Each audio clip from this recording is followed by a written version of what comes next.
old school R&B, hip hop, reggae, sports, talk shows, and a whole lot more. You're listening to the internet's hottest new radio station, WNB1 Radio, New Bedford, Massachusetts, home of the legendary Tavares and just a collection of some cool-ass wonderful people. Reliable Bus Lines Incorporated has been a leader in the school bus industry for over 40 years. Founded in 1980, Reliable Bus Lines Incorporated has provided the South Coast and surrounding areas of the Commonwealth transportation services ranging from private to contracted school bus and van services for corporate transportation.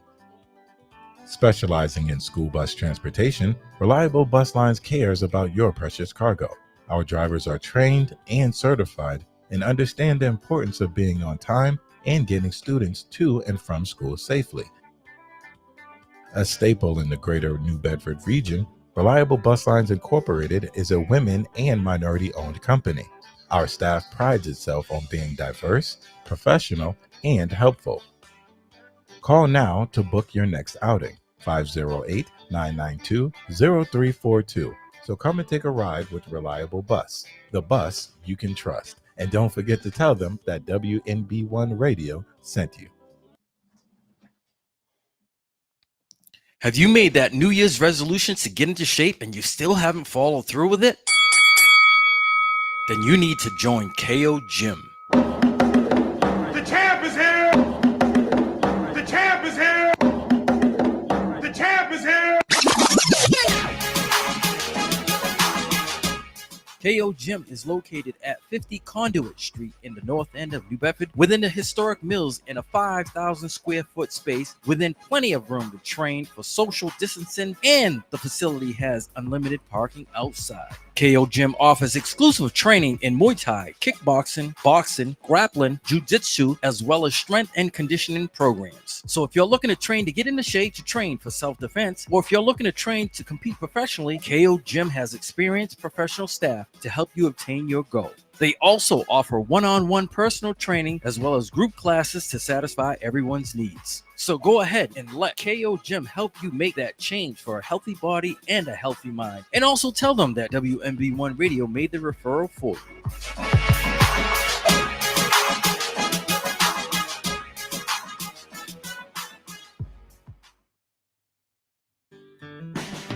It's no secret that the trucking industry is struggling for drivers. So why not look for a school that can get you the credentials that you need to start that new career?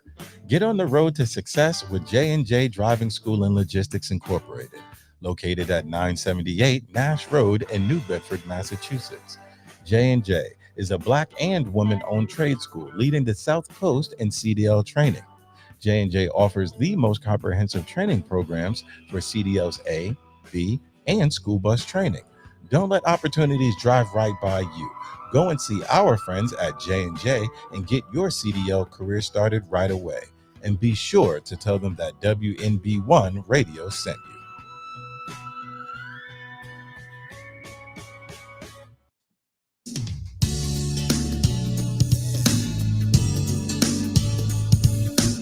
For a truly satisfying dining experience, look no further than Top Shelf Bar and Grill in New Bedford, Massachusetts.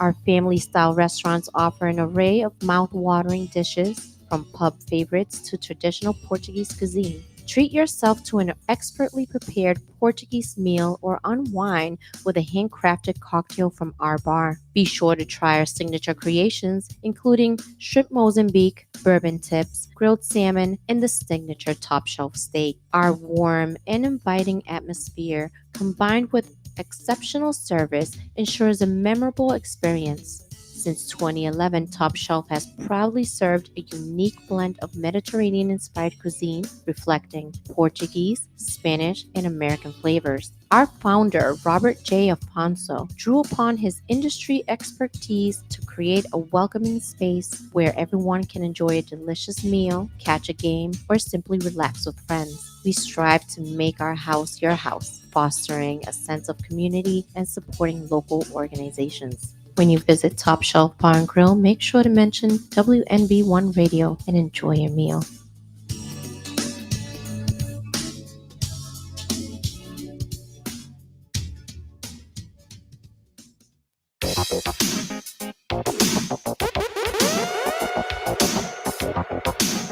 Tired of expensive phone and home internet bills with long-term contracts? Get ready for total freedom with unbeatable value.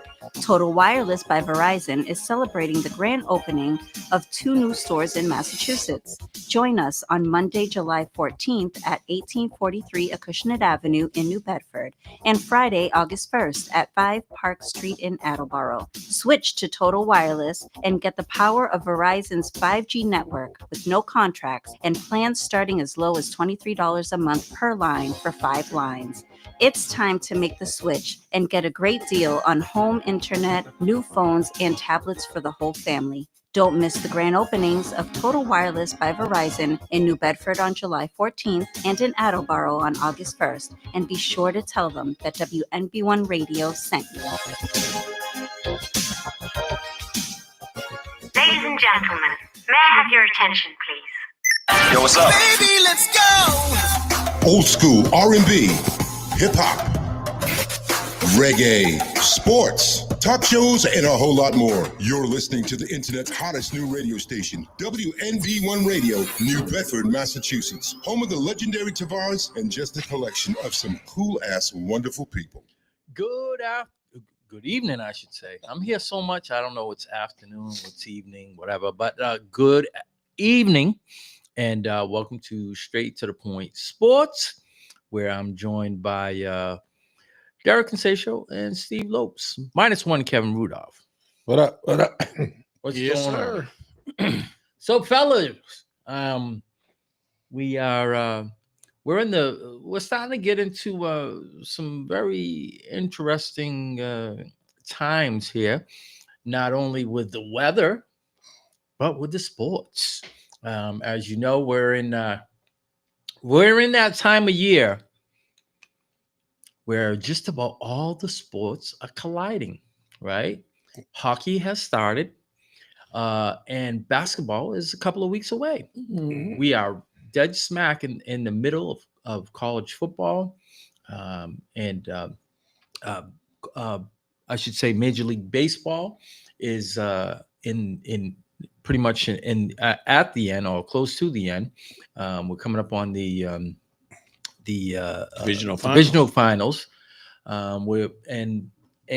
Football, we're getting there.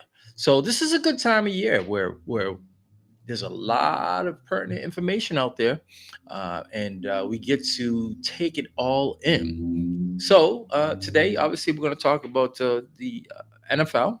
A lot of upsets. We have no more undefeated teams. I'm going to say this is the earliest in a long time. Parity's crazy now. Where there hasn't been an undefeated team. And that's week 5. So the 72 Dolphins are somewhere just laughing Mercury Morris is laughing their butts off, popping that champagne very early this year, because the last of the 2 undefeated teams were taken down.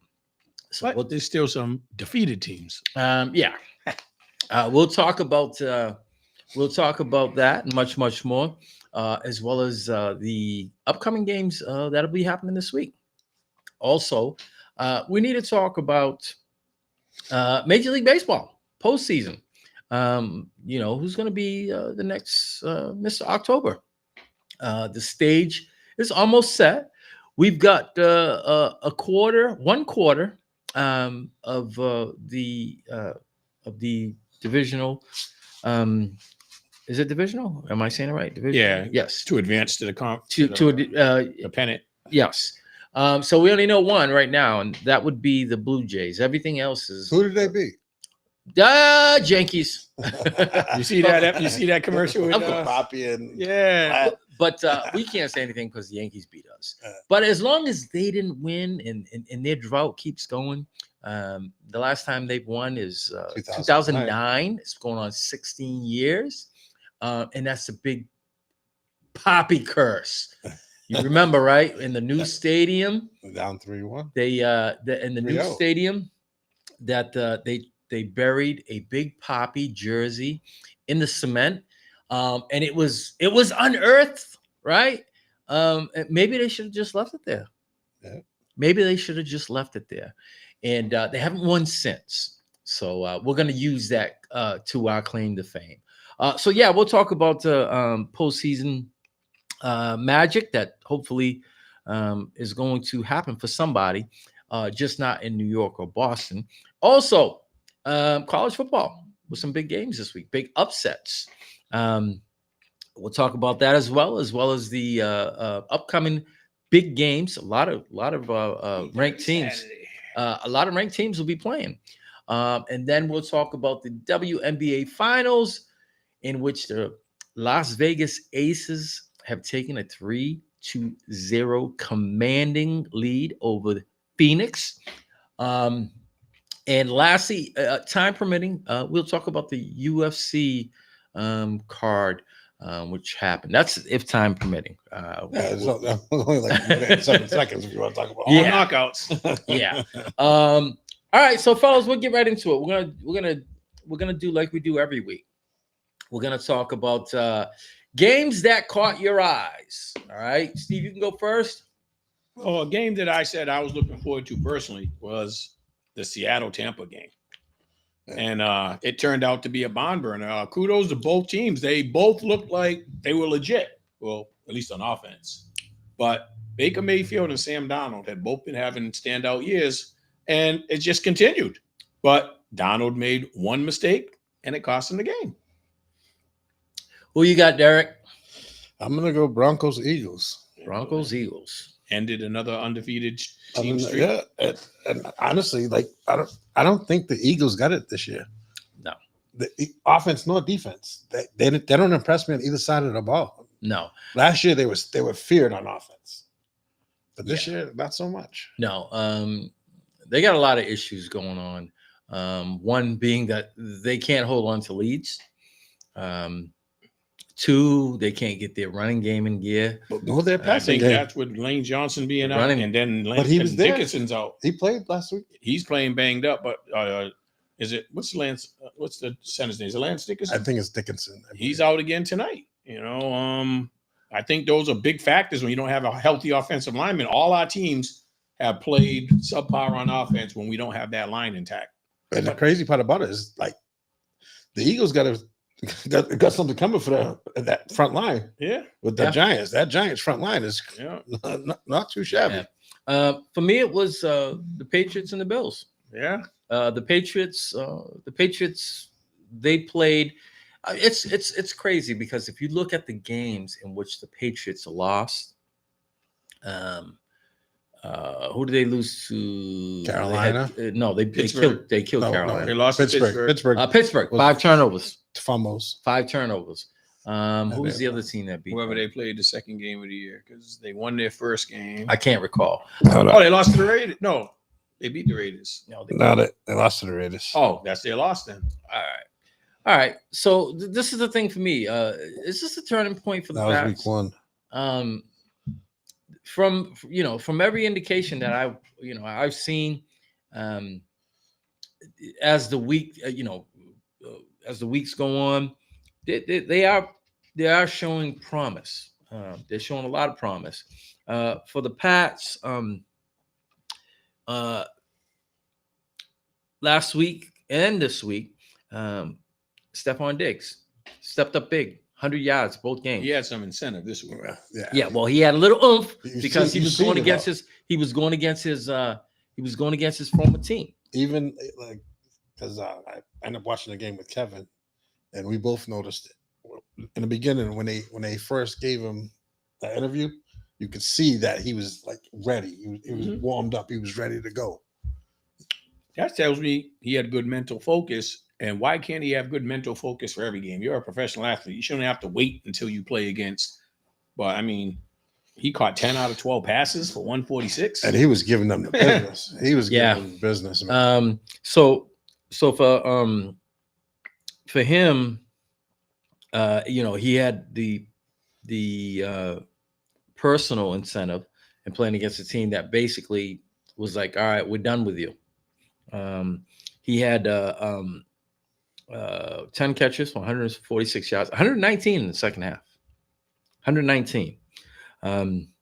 I'm sure he was talking a lot of smack to those DBs that he knows really well. But Yes, he did have a lot of yak. it seems as if him and Drake May are starting to get on the same page now, and this was good for their psyche because, let's face it, the Bills have owned that division for the last 6 years, and they are the heavy favorites to represent the AFC in the Super Bowl. So this is good for character. This is good for building the character. It'll be interesting to see if they can build upon it now. You don't play as well as you have the past 2 weeks and then come out with a clunker. So they need to build upon it. So this is the first time for the Pats, a back-to-back win since 2022. All right. And it's their first winning record at 3-2 since 2019. Wow. All right. Some firsts for them. Everybody was so used to the Tom Brady led Patriots, and they've really forgotten how far that the Pats have fallen. But it seems as if they may be turning the corner. I'm not going to say that they are turning the corner because you need to string together more than a couple of wins. You see 4 or 5 quality wins. win. Mm-hmm. So I give them, and it was on the road, right? Yeah, it was in Buffalo. There was 2 things they had. And one thing I noticed is that the Pats haven't given up a 50-yard. Oh, somebody rushing over 50 yards in the game yet. Well, we know their defense. Yeah, the defense. Yeah, the defense is. That's been their calling card for the last couple of years. Yeah. It's just that the offense hasn't been up to par. You can only throw a defense out there so many times before they break. And they're getting their rest right now. Yeah. But But we'll see. We'll see if this is we'll see if this is their if this is their wake up call where they're going to come out and say, hey, with that quality win, we belong. So we'll see. Any other games? So for me, another game that caught my eye was the Jaguars Chiefs. Yeah. Jaguars Chiefs. Lawrence showing the comeback ability. Yeah. How my thing is, how do you fall twice and get still up, be able to and still score, and the Chiefs' best defensive lineman is just standing around. Yeah. It was a back and forth game. It was a good game. I just think that KC shot himself in the foot with that pick six. That was ultimately the linebacker too. Devin Lloyd was like 99 yards. 97. I didn't know Kansas City was going in to score, like and then instead of scoring, they gave up 6. Yeah, it's a 14-point flip. Yeah. It just that was the thing. In years past, I think KC was able to overcome the mistakes. Not so much anymore. Because they used to be able to put up points in a hurry. Yeah, not so much anymore. I think now they have to be more of a team that has to rely on obviously the savvy veterans that they have, and obviously turnover-free football, and that's how they are now. They're not getting no contribution from the running game yet. I mean, they got 2 capable running backs. I'm starting to think it's the line, because also Mahomes ain't getting protected, so they're not run blocking or pass blocking. Well, what's failing them now is their defense. Their defense was their thing, and the offense was okay, all right, but it was their defense, and their defense isn't the defense that they've been the last few years, where they made the transition to, the high-powered offense, now to, the defense, kind of flipping the field, putting them in good situations. Not so much anymore. So it remains to be seen. So Kevin's saying if the Eagles don't have it, neither do the Chiefs. I couldn't agree with it more. Both teams, Super Bowl teams, and the Eagles seem to be, for the Eagles, I mean, obviously their offense, I don't know what's going on with their offense. No running game. They can't put together a good passing game for a whole game. It's either all or nothing, nothing in between. Do you think it has anything to do with the target on their back? No. I just think they ain't playing well in so many areas. No. Another thing that could be said for the Chiefs, they were on the positive end of 11 games last year, won by one score. Even if you cut that in half, the tides have obviously switch. Yeah. You can't be fortunate and have the ball bounce your way every week, and they're finding that out the hard way. So yeah, a lot of people online are saying the Chiefs don't have the refs in their pockets. Well, they got help on the way after this week because they'll get back their number one wide receiver, which will give them more options because Kelsey has definitely slowed down. Yeah, he's not Travis Kelce. He was catching 8 to 10 passes every game and always in the clutch, but he's not separating anymore, So when they get Rice back, that'll give them more passing options, but that's still not helping their run game. Pacheco and Kareem Hunt, they have to be able to eat some yards up on the game on the ground just to throw them off. Yeah. So they got one back last week. Was he come back next week? After next week? After next week. After next week, right? Week 6. Yeah, so he comes back. Okay. So yeah, I mean they'll get some more. Just came back. They'll get some. That'll give them a boost. Having another quality wide receiver for Mahomes to. I think that's going to help Kelsey the most because Kelsey Kelsey was used to being the number one. Now Rice and Worthy will kind of 1A and 1B that, and that rookie has been developing. Thornton. Yeah, that's the good thing about Rice being. And the crazy part about it, you think that Worthy would be the deep threat, but Thornton's been the deep threat. Mm-hmm. Yeah. Anytime you get another wide receiver, I'd hate to put numbers on them because Mahomes passes as he sees open. He doesn't just constantly feed one guy. He spreads the wealth. And I think that's what also has made him so good in the past is he's always had a plethora of wide receivers to go to that are accountable. They're there and they're going to make the catches. So adding another wide receiver, it just spreads the field more. So I mean that should be a benefit. So we shall see. Speaking of another game.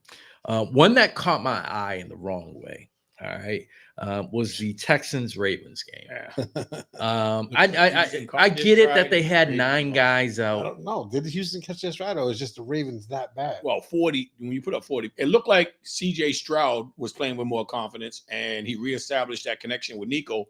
They still haven't developed a running game, but yeah, Baltimore's so bad that everybody. Well, they had to be fair. I think that they were decimated by injury, and I think obviously not having the quarterback there, you go from an all-world running quarterback to a guy that is just stiff. So now you just cut your playbook in half. Well, did they have a lot of turnovers? Yeah. What's his name got intercepted 3 or 4 times? Because I was going to say the backup still that gave up 40 for points, but if he gave up 3 interceptions or something, then probably all field position. All short. A lot of them were short field too, where they had to go at least 40 yards or less. But yeah, I mean, you could see it's hard to gauge because they went up against. But my thing is to get beat down like that with no pushback and at home.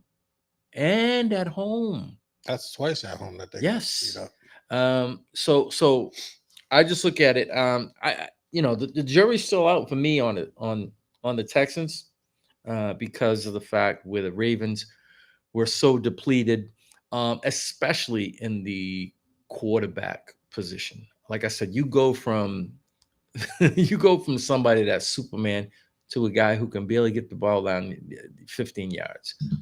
You know, a lot of people were the record that he had for the Cowboys was I want to say it was like 8-2 or something like that.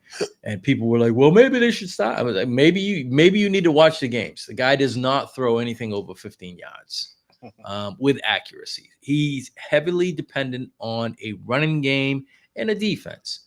And it just so happened that when Dak Prescott went out, he had that the benefit of having those the luxuries of a good defense and a good running game. But like I said, where they were so depleted, he had nothing.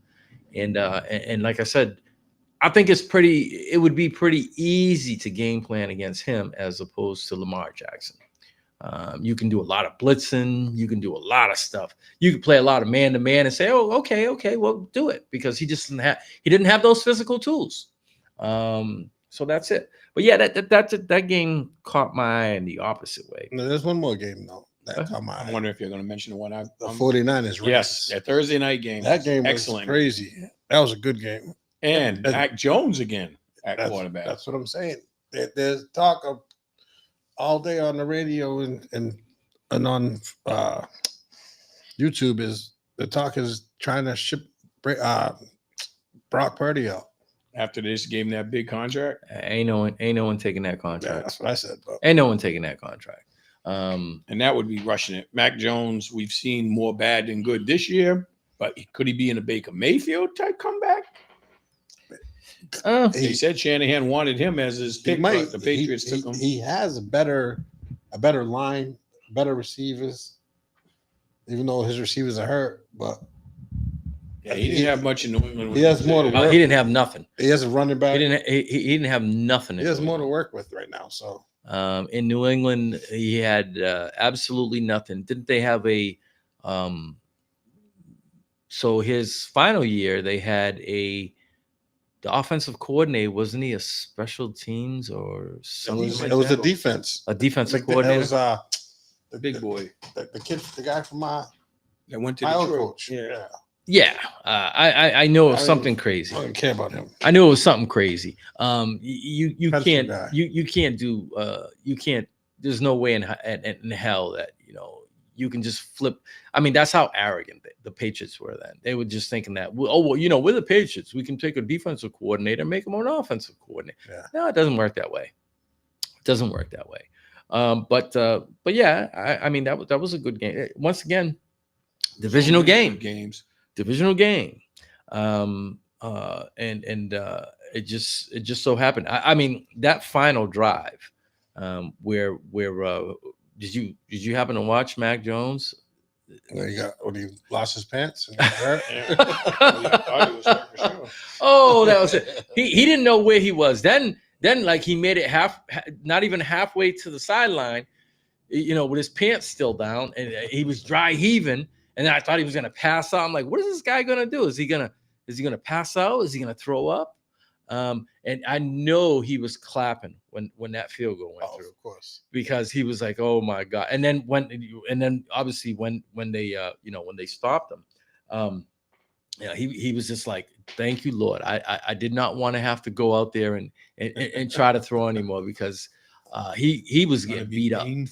He was getting beat up. Another game that was kind of ugly but kind of comical was the Titans Cardinals. But shout out to Cam Ward for getting his first win. He had to make that comeback on that last play. He showed a lot of poise and confidence. But the Cardinals pretty much handed them the game. Yeah.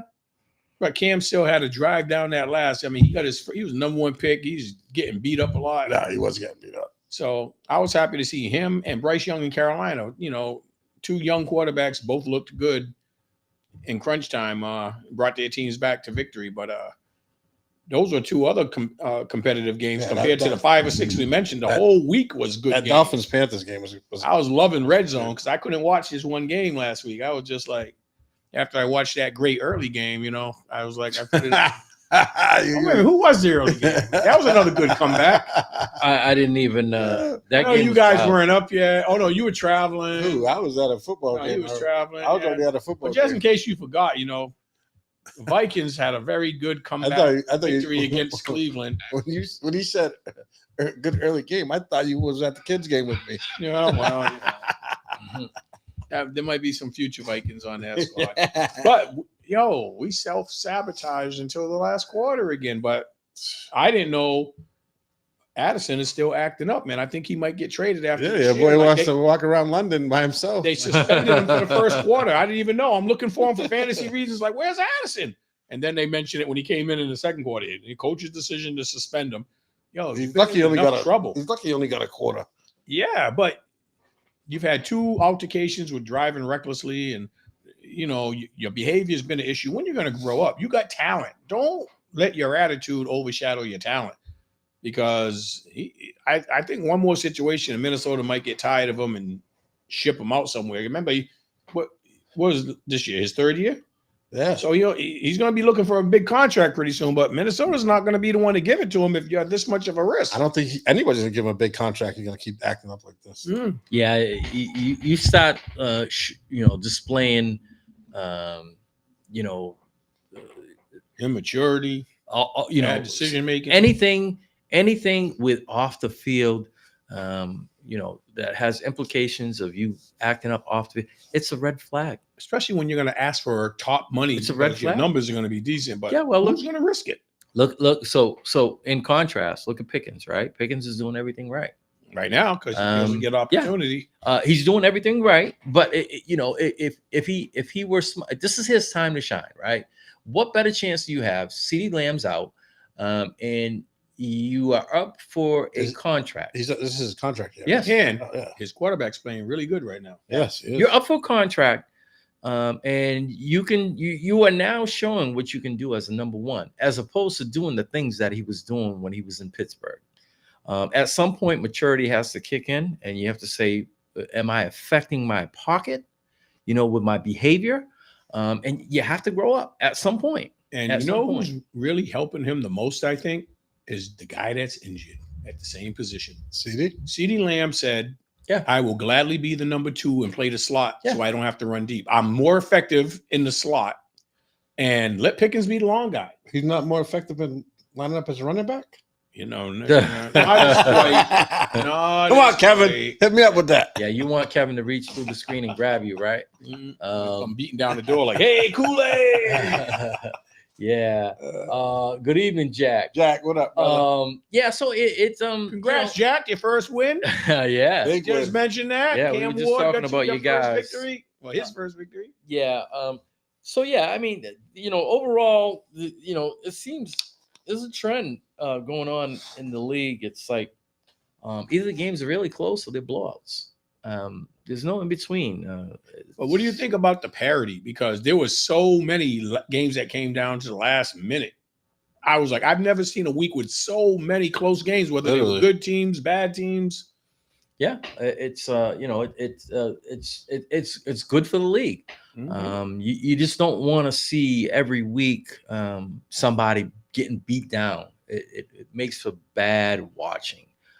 So with parity and the teams, the teams being so close, it's a red zone fantasy. Yeah, there was only 5 games with scores of that or 10 or more. Mm-hmm. Yeah, and that ball game we mentioned with Baltimore, they just can't do nothing right now. Yeah, Baltimore and the Raiders. Yeah, Roberto, them Raiders they suck, started bro. off so good. Sean Medina. I'm sure you celebrating a month from now. I'm sure you'll hope things turn around because we'll be flying into town. But yeah, it makes for good football when you see the close games and stuff like that. I know me personally, being going to the Jets game at MetLife, we were, everybody was laughing and the game was over by the third quarter. So it wasn't really a good game, other than the fact that you could literally drink freely and just make fun of the Jets fans while you were there. Now that picture you took with that older couple, did you guys know them? No. So they were across from us. They were directly across from us. We helped them set up their tent, and they were socializing with Tony because Tony was the only one with the Jets, and he gave them some shirts and stuff like that. And then we helped them set their tent up, and then they were, we just casual conversation. He was a 3. This is his 3rd year as a season ticket holder. And he's like, well, I bought low. I said, watch what you wish for, because it could go even lower. Yeah. But yeah, it's like anything else. You get that Stockholm syndrome when you're next to somebody. You just tend to conversate and stuff. And then he heard our accent, and he's like, "You guys are from Boston." We're like, yeah. He's like, well, at least you can't talk about the Red Sox. I'm like, at least you can't talk about winning the World Series. And we were going back and forth. But yeah, it made for good conversation. Oh, that's cool. Any other games before we move on to this week? Yeah, I think this week's time to talk about it. Week 6. Some of the games, you can help me out if you see more. So, San Fran, Tampa Bay, battle of 4-1 teams. And Kittle might come back this week. Battle of 4-1. Well, that'll help. Yeah. Really? Yeah. They said it's not guaranteed. They'd like to keep him out one more week, but he practiced the last 2 days of last week, and they held him out, and he's made practice this week. But they say one more week, they wouldn't have to worry about him re-injuring that. He comes back too soon. Well, as long as they're winning, I mean, what reason do you have to bring him I would back? just not overuse him. Just him being on the field would be somebody else you have to account for. I'd run a bunch of dummy routes. He's not getting the ball that much. Nah, he shouldn't. But just being out on the field, they have to account for him. So, but I wouldn't have him in on blocking downs, though. I'll tell you that. Well, you can't show your hand. No, you can't. Okay, well, every down he's coming. I mean, teams, they chart that. You have to, he's a physical type of guy anyway. He loves to block. It's going to be hard to keep him away from doing what he likes. So yeah, that's one of the games. And then of course, as you see, he put on his chain. He's got on his hat. Detroit and Kansas City finds themselves once again in a precarious situation. They're in a pickle. With if we lose, we're going to be behind the 8 ball again, just as it seemed like where they were climbing up the hill, they were getting it out, you get knocked back down, and now it's like a reset because you're going against probably the best team in the conference, and you're looking up like, damn, if we lose, we're sitting at 2-4. And in their division, well, it didn't help that San Diego got the Chargers lost last week. That's 2 games in a row. And Hampton is on injury reserve. Yes. So who's the other team? Not Denver. the Raiders. Denver. So that there's no one really running away with that division. And as long as they're close, they're dangerous. Yes. So with the help within 2 games, I think it's I think I know I said it. I said I think that them teams are going to beat up on each other. So I think as long as they can stay within a 2 or less game of the division, then they have a swinging chance. You get 4, 5 games out. Now you're looking to do what the Bengals do every year for the last 3 years, and then having to depend on people as opposed to controlling your own destiny doesn't do yourself any justice either. And another game I got my eye on is the Seahawks and Jaguars. Yes, that's the Seahawks going to be upset that they gave one away last week, and the Jaguars have been playing good, and they're at home. Yeah, that's it. Jaguars defense. We talked about it last week. Their defense is nothing to be played with. Yeah. And was it them that just traded to get Greg Newsome from Cleveland? I know he got traded from Cleveland. I think he went to Jacksonville. Was it Jacksonville? Yeah, he went. Somebody was pretty sure it was Jacksonville. I saw it late last night. I was like, "What? Greg Newsome?" Yes, I know somebody. I know because they said Baltimore gave up somebody too. They said another trade from Cleveland because they got rid of the old man. He went to the. That to me that was the whole thing of having the luxury at quarterback. They got rid of Pickett when they realized he wasn't the guy, but they got a pick for him.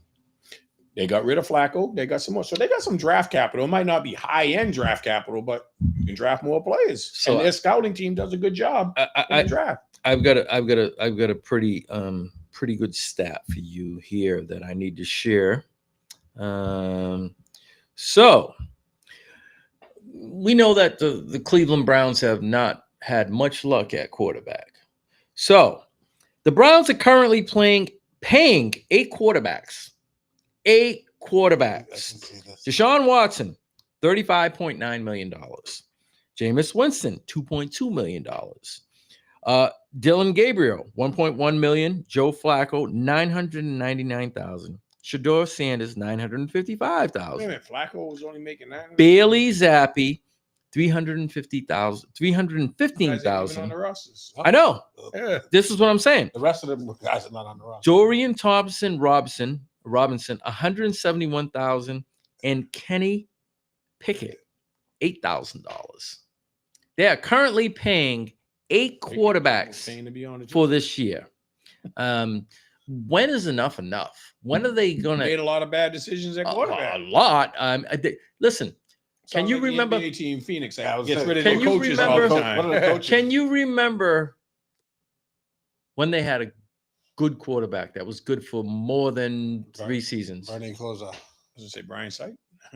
Bernie Kosar. Kosar was more recent. Yeah. Bernie Kosar. Now you're going all the way back to the 80s. But look at who they gave up on. Baker Mayfield. Yes. And I'm trying to think of somebody else I thought that looked better once they left Cleveland. But that is mind-boggling. 8 quarterbacks that they're paying. At some point and at some time, I do not know who their scouting people are for quarterbacks. Yeah, it's got to be because the rest of the draft picks are pretty good. They built their defense through the draft. All draft picks. They got both running backs this year. They just don't know how to pick a quarterback. Which is the most important part. Mm-hmm. Which is the most important part. So it's like, yeah, I saw that. I said, I got to share this. I definitely got to share this. That's mind-boggling. At any given time, obviously you can have 3 quarterbacks on your roster. But to say, okay, well, we're paying an additional 5 guys. You know what I found funny? As far as I know, they only got 2 active quarterbacks on the roster right now. Yes, and they still didn't name who the backup was. And then the coach said he's not going to. Yeah. What's the point? The point is they are making a point and saying, you, sir, give them another talking point. You, sir, are not worthy of being the number 2 quarterback because of the fact that somebody gets hurt. We want to keep you down and we do not want you to get any shine. That's the only thing I can think of. That part. In case because remember Flacco starting. Oh no, Flacco went to another team. So Bengals. Yeah. So Dylan Gabriel starting, but if he was to get hurt, they have no choice. They are going to put him in. What they more than likely are going to do is either they're going to grab somebody off of another team. I don't know who they have on their practice squad. Elevate him over. And I don't know who they're going to have there. Yeah, well, they don't. Well, this is they are out to prove a point, and their point is, listen, unless Gabriel goes down and gets hurt, then we'll start talking about you. All right, he looked all right last week. Then we'll start talking about you. Otherwise, you are not going to be talked about. What's that? They got the Steelers. Yeah, that doesn't get any better. That doesn't get any better for them. In Pittsburgh. Yep, that is it's the TJ Watt. He played decent against the Vikings defense last week. Divisional game. That's a divisional game, which is going to be on the road. You know their habits. You see them 2 times a year. They're only 90 miles apart or something like that. Yeah. So it makes for it's going to be a defensive battle. For which battle? Well, yeah. Well, I think that the Patriots, the Steelers, hold the upper hand because of the fact that the unknown at the quarterback. And I don't know. I think Cleveland's defense will keep it close, but it's going to be like a 17-10 game or something like that. Yeah, well, if you ask me who I have more confidence in, if you have to look at Baltimore, if you have to look at the Steelers or you have to look at the Browns, I'm still going to say the Browns are going to have to run good with both their young running backs, and because I don't know what their passing game is going to look like against Pittsburgh. Yeah. Judy usually kills the Steelers though, but I don't know if he has a quarterback to get him the ball. Yeah. Well, it remains to be seen. I'm sure they got to make what's today, Thursday, and they have to make a move by today in order to get a quarterback, unless they won't have know the playbook. Unless they have somebody already in that emergency position. Don't know, but it remains to be seen. And also practice squad dude gets that's what I said. That's what I said. Elevated to number 2. Yeah, that would be. Then they don't dress Sanders. That would be ugly. If they did something. Jalen like Carter, and he's He might not play. Inactive for tonight's game against the Giants. What is wrong with him? His heel. He did something tough on your balance. It's a heel injury. That's all it says. Did he spit at someone and try to run? But that's big for them. Yeah. And Tracy might back. play. No, they said he's back. Oh, he's back. Yep, he's Definitely. back. But somebody else was out for them. Yeah, the receiver there, Darius Lee. Darius Lee. Yeah. Yep. So, in case you didn't know, Kevin and I are going at each other, and both of our wide receivers both play for the Philadelphia Eagles. So you know what? The way I see it is, somebody's going to have a good game. Somebody's probably going to have a bad. Last week, Smith. Who do you have? I have Brown. He had 100. He played. Devontae. He had 120 something yards, and Devontae. He only had. And Brown only had 46 yards or something. Brown played good defense at the end of the game. Yeah, he pulled him down. He's like, "You're not getting that catch." Knocked the ball out of his hand and said, "No, you're not getting. You know, it's wild. I wish I could show everybody the video that I had. So as we're leaving the stadium, as we're leaving MetLife Stadium, this is all unfolding. And they have in MetLife they have huge screens on the inside. Playing other games. They have 3 huge screens, and a huge amount of Cowboys stopped, and we were watching the game, and we were like, "Eagles suck." There had to have been 200 people, and what they ended up doing was they shut the game off on us. They shut the game off on us. I was like, no, they didn't. You want to beat us? So everybody would move because it just caused a big clump. Somebody must have been like, yeah, shut out TV, whatever. And we were like, boo, boo. So now we're watching everybody's, we're going down the escalators and we're going. So it was the last play and they cut it right off. Last play. So I'm flicking, trying to, it's a final. Hey, everybody, all the Cowboys that were going out. There weren't many Jets fans there. The Jets fans, the exodus started going on in the third quarter. But there was a huge contingent of Cowboys fans and everybody was cheering. It was pretty wild. Any other games that we see that may catch the eye? What time? Wasn't there another late game that was pretty good? 49ers Buccaneers. We already mentioned that. Yes. Said that first. Yes. Okay. Yeah. So, because your guys play at night. Bears Commanders might be all right game. And I wouldn't sleep on that Bills Falcons game. I think Atlanta's getting it together. They're home. They better get it together after getting smacked by the Carolina Panthers. Yeah, but goose egg. Well, that was 2 weeks ago. Yeah. But you know something? It's going to be interesting to see how Buffalo responds after losing at home. If they are to be the contender that we think they are, it would be on their best bet to come out and put a smackdown. Does anybody know if Oliver's back? Because he didn't play at all. That's a good question. Oh, defensive defensive tackle there. Yeah. He makes a big difference in that team. Yeah. Well, the thing with when the Bills played the Pats was the inability to convert late in the game on third down. They were like 0 for 3 on their last 0 for 2 on their last two drives where the Patriots converted. And not only did they converted from a long distance. It wasn't like they got the ball at the 40-yard line. They converted, they drove down, and they were very successful. So, but yeah, if Buffalo wants to be that team after losing at home, then they'll go on the road and they'll handle business against somebody that's considered a lesser team than they are. 4-1 against 2-2. I think the Falcons are in the lower middle of the pack in the NFC. It all depends on what Falcons team you get. Well, that's when the they thing. run with Bijan Robinson and he's shown he can catch the ball. He can catch the ball in the backfield. Well, that's just the thing. But they got to get the ball to Drake London, and the tight end has to be consistent. Pitts has had a couple of good games and a couple of 0 games. He's got to do something. Yeah. You just never know what you're going to get. It's crazy. I can see them. What's his number? Year number 3 for him? Kyle Pitts?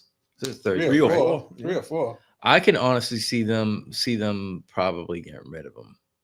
Or just not renewing his contract. Well, that's what I'm saying. Yeah. Because of the fact where he was highly touted, he was their number 1 pick. What did he go, like 6th, 5th, 8, something like that? I know he was in the top 10. He was high. He was in the top 10. And he hasn't lived up, albeit they haven't really had good quarterbacks either. So the measuring stick isn't there. I think it's kind of unfair to him. They just drafted what they thought is going to be their future quarterback. And that's interesting right now because they still got a $40 million a year quarterback sitting in the number 2 spot. They give him a second chance. Listen, if I got a guy $40 million, you know what? I'm getting some plays out of him. Yeah. I'm throwing him in there for some gadgets. Just to evaluate the rest of the talent. If Michael Penix cannot take advantage of that talent, he's holding a clipboard and making $40 million. And you can't trade him because nobody can take him. Because I know Cincinnati would have loved to have taken him. Yeah, you can't because they gave all the money went to the wide receivers. Wide receivers and their quarterback. And they played their defense for 1 year. Yeah. So yeah, it's just one of those things. But I can see them maybe, let's just say he has a bland year this year. There's no need to sign him for the to guarantee him. And you know why that might make that decision? Because Drake London's going to be up. His contract's going to be up. And then the following year, Bijan Robinson. So they're going to want to stack that money to keep those two there. Yes. And they got a really good offensive line that they just paid last year. I think they played McGarry and the other one's out. One of them's hurt. But they had 2 stud offenses. So, yeah, no sense in putting any money in Mr. Pitts. Yeah, it remains to be seen. Who was that other tight end there? For Atlanta? No, that was drafted high. Was it Darren Waller? Who was drafted high? Darren Waller was not drafted high. No, there was another. Substance abuse. There was another. Yeah, he's crazy anyway. Brock Bowers and the other dude from the Raiders. They drafted the kid from Notre Dame the year before they drafted Bowers. But he's a big Mike. I forgot his name, but he's a big dude. Yeah. Well, I like I said, I got a funny feeling that if he doesn't have a breakout year this year, there's no need to extend him. He'll end up with the Raiders. There's no need to extend him. I mean, why would you? Because first of all, he's going to get big money because he was a top pick. So when you extend, you're giving him that top tier money. There's just no need to extend it, especially if you have those guys in the wait. So if they decline the option, they lose the right for first negotiation. Like they can't become a free agent. He becomes a free agent. What if they do that now? Like if they say they decline his 5th-year option. Well, no, you don't. You just don't talk about it. You just don't talk about it. Typically, by that 4th year, there's a clear cut. Like, yes, we're going to keep. Because that's what happened with Devin Lloyd, and that's why he's going all out this year. They declined his 5th-year option. Yeah. They weren't happy with the production they saw, but now this year he's playing his butt off. So what And now happens? he can go anywhere he wants. Typically, what happens? Well, they're is, going to have to pony up. typically what happens at the end of the year, and you're yes, we're going to extend him, and then now he becomes your property. So if anybody wants to take him, there's penalties you got to pay. Okay, you want him, we own the rights to him. First round draft pick. And he's not going to garner that now unless he has a crazy season. But yeah, it's just one of those things. Any other games before we move on? I didn't see no other ones for this one. All right. So yeah, that'll do it with the football, and we have a game tonight. It's the Giants. The Giants, Eagles. What, tonight? No. And which way? No, I just don't think the Giants offense has anything to offer, and I can see Philly's defense, what's left of it, still generating some turnovers that will lead them into easy short field scoring positions. Well, do you remember what I said last week, right? About the Giants quarterback. It was like he's one of those prime commercials for the thrill of victory, then the agony of defeat. Now right? He's going up against the Eagles. They might not have Jalen Carter, but they still got formidable guys on that line, and they got 2 shutdown defensive corners. So I don't see him throwing the ball. This is the key. This is the key. If the Eagles come out sluggish and they're not doing anything early, then that's the confidence is going to go up. Them in the game. If they go and score right away, and force them to have to throw the ball. If you have to match with them, now it becomes once risque. it gets 14-0. If it gets to 14-0, it's over. I can't even say that with them because if you look at the last 3 games they played, they've squandered all those leads just to be lucky enough up until last week to be able to win this week. Cam Scatterbull, I don't know. I mean, it's just the way they're going. Darius. They might throw for 200 yards in the first half and then throw for 0 in the second half. This is all their resume. We're not making it up. Saquon has a vengeance game still. We're not making it up. He played there last year. They've got a better defensive line. Yeah, it could be a Avengers game, but that defense. It could go the opposite way. That defensive 7 is crazy. They've got a better defensive line. I'd let him catch a few more. I got a nice 46-yarder last week out of the bag. They just have to get going early. If they can get going early and then maintain some type of balance, it's been all or nothing for them, and there's no in between. So we'll see. But yeah, that game will be taking place in a little over an hour. All right, so moving on. We need to touch upon our postseason. Our postseason baseball. So we do know that the Red Sox were eliminated. They took the first game against the Yankees, and then they dropped 2 straight. Obviously, the Red Sox exceeded a lot of expectations this year. I don't think many people would have had them go into the playoffs. So that is a plus. But now when we look deeper into what caused them to lose. Yeah. Once again, you had 2 rookies going. People will say, it's even. They were getting their confidence, especially Anthony. Maya was on the upswing. All the other youngsters, Rafael Sedano. Yeah. He's good. He's young and he showed out. They still got that second baseman down on the farm.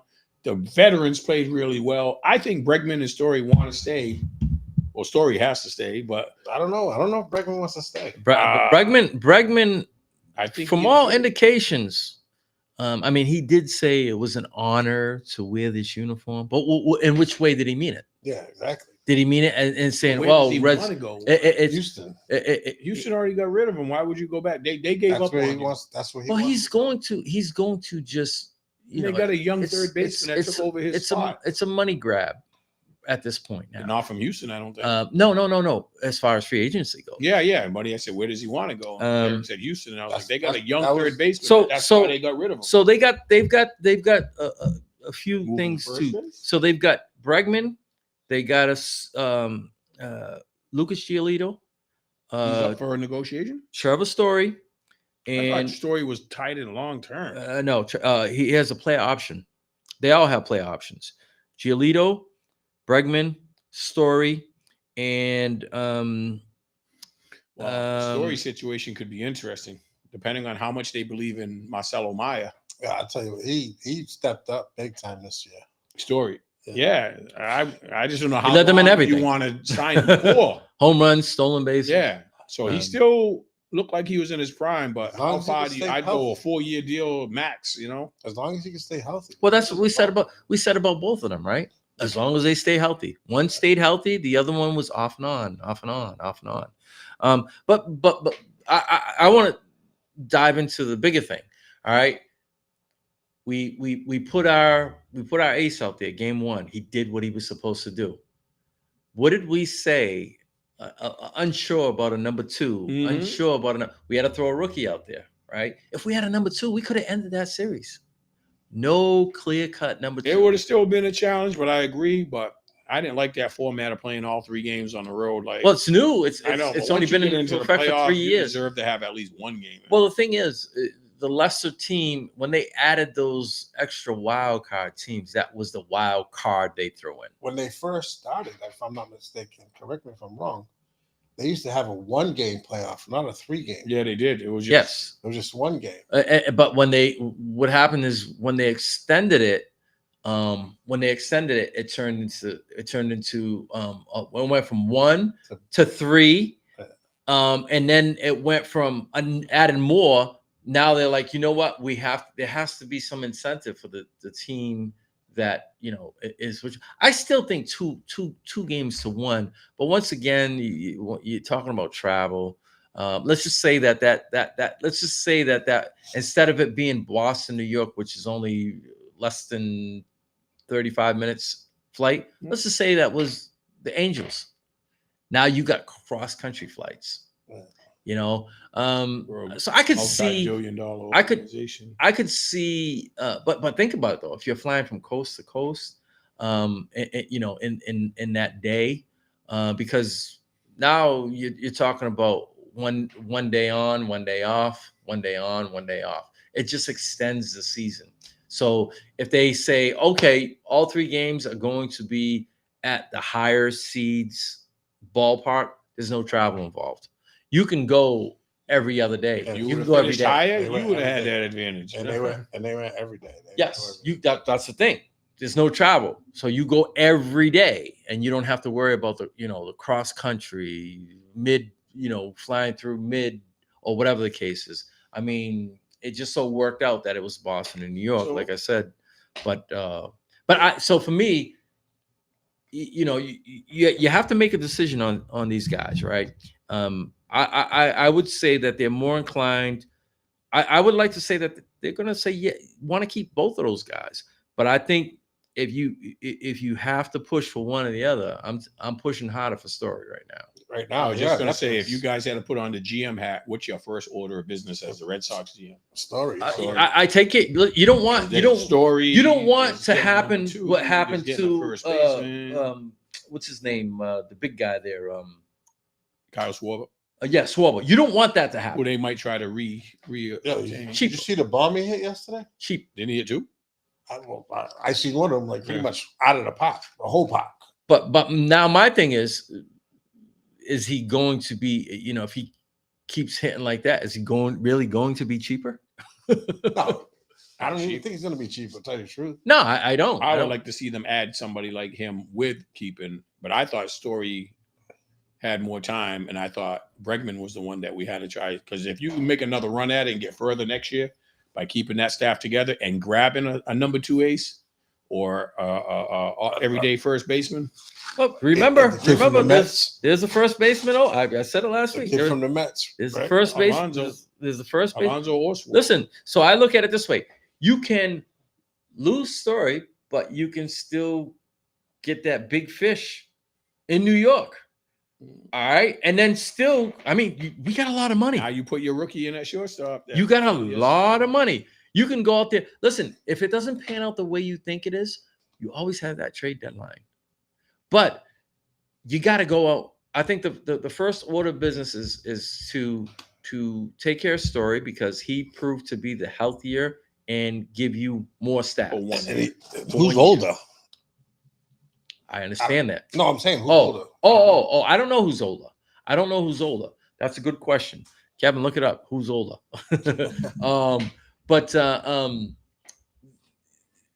I think, you try to negotiate with Bregman, but if he plays hardball, you say, okay, fine. You know what? We're going to roll everything to Story. I think he's number one, and then you take care of Story. And let's not forget, you've got Giolito too, as when Bregman was out, who played third? Did they move Marcelo Meyer to third until he got hurt? I was trying to think. When Bregman was out, who was playing third base for us? It's a good question. I was like, why? Well, we don't. If you say he plays hardball, I'm like, well, what are our Trevor options? Story's older than Alex Bregman by 2 years. By 2 years, and you would never know it because he steals more bases. Mm-hmm. Power could legitimately be the same. Yeah, from a shortstop position. Yeah, I mean, there's a lot of ways they can go. The one good thing is they have options and they have money. It's not like they're strapped for money. Yeah, that Devers money is free and it's wide open. So you can go out there. So I mean, on the wish list would be, okay, listen, Bregman, do you want to stay? Story, you definitely go after again. I mean, what he gave with the home runs and the stolen bases. Do they have to wait until after the World Series to talk to their own players? Yes. Marcelo Meyer played, and then when he got hurt, Nick Sogard. I don't even remember him. I remember Meyer. I just couldn't remember if he was the third baseman. And Abraham Toro played a little bit. So in moving on from the Red Sox, the Yankees obviously went up against the Blue Jays, and they were for the first 2.5 games, they were just getting trounced. They made that comeback in Game 3, but ultimately they couldn't recover. I mean, good thing for them if you're a Yankee fan. They had several injuries on the pitching staff that they should have a healthy pitching staff next year. Because remember, now if you add Garrett Cole, to that pitching staff, but they need somebody else who hits for average because they're a power team, but they're all hitting 230. Yeah, so everybody's 1 for 4 with a home run, but it's not a 3-run homer. There's six guys that have 20 homers or more, but like you said, they all bat 2. They have more home runs than doubles. Yeah, the only guy that you can probably count I think on. It was 6 that had more than 30. Was it more than 30? Yeah. I thought it was 20. Because the rookie that was from this area had 30. Stanton and Judge. Chisholm had it. I think they had 6 guys with 30 home runs. It's just some crazy number, but none of them hit for Judge is the only one that hits for average. Yeah. Well, I mean, they've catered their hitters to their ballpark. And Volpe is bad for them. They've catered their hitters to their ballpark, and that goes for what I was saying. But if you're going to, we all know that once you hit late September, early October, the pitching takes over, and you it got shows. A healthy Cole to pair up with Max Fried. That's going to be a tough 1-2 combination. And that rookie, the rookie sitter. Yeah, he's going into the 8th inning and still throwing 100 miles an hour. So he could be their number 3 next year, but it depends if Garrett Cole is healthy, and that dude can be in the number 3 spot. The kid from Northeast. Yeah. So they went on. They obviously were beat 3-1. The Blue Jays are the first to hit the championship series. Yes. It's tied 2-2. 2-2. It's tied 2-2. So yes, it'll. This is it.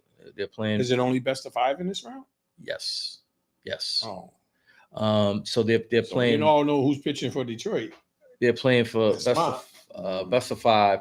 Over in the American League, it is 2-1 with LA and You the mean Cubs. National League? Oh, yeah. Yes, We just talked about 2-1. American League. Yeah.